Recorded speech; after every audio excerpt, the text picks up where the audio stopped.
Tēnā tātou katoa mai haere mai ki tēnei wāhanga, ara ko ngā kupu, tāku, tāna. Welcome to this section where we go through the following kupu, tāku, tāna, using the singular and plural possessives. Here is a couple of slides here to help you with understanding these kupu. Ka pai, singular and plural possessives. As you can see, here are examples on how you can use it, but we will go straight to the next slide and I'll take you through this.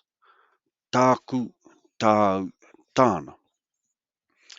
Ko hone tāku ingoa, ko hene tāu ingoa, ko tāmati tāna ingoa. Anei ngā pātai e homa, ko wai tāku ingoa, ko hone tāu ingoa, ko wai tāu ingoa. Ngā, ko hone tāku ingoa, ko wai tāna ingoa, ko tāmati tāna ingoa.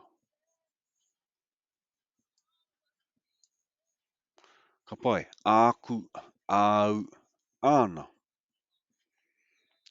Ko hone tāku ingoa, toko rua, āku tamariki. Ko hene tāu ingoa, toko toru, āu tamariki. Ko tāmati tāna ingoa, toko whā, āna tamariki. Anei ngā pātai, toko hia āku tamariki. Kei te kōrero mai a hone. Toko rua āu tamariki. Kei te kōrero a hone kia hine. Toko hia āu tamariki. E hine, ko tāna whakautu, toko toru āku tamariki.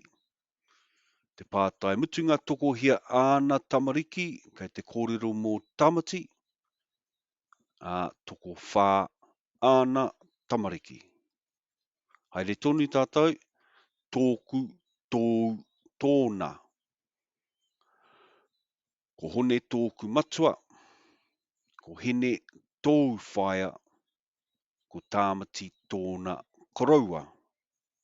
Anei ngā pātai homa, ko wai tōku matua, nā ko hone tōu matua. Ko wai tōu whaia, ko hene tōku whaia.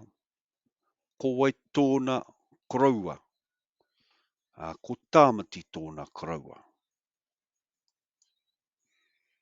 Ōku, ōu, ōna.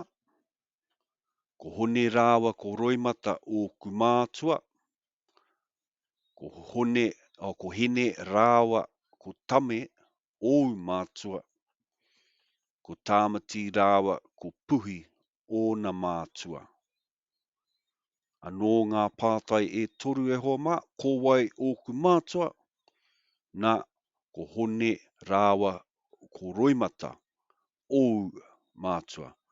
Ko wai ōu mātua, ko hene rāwa ko tame ōku mātua, ko wai ōna mātua, ko tāmati rāwa ko puhi ōna mātua.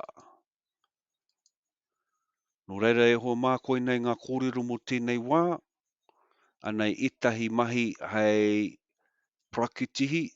So here's a section here where you can have a practice and go over and translate the following in the next two slides. Anei ngā mahi e hoa mo tēnei wahanga ko te tāku, tāu, tāna. Kia ora.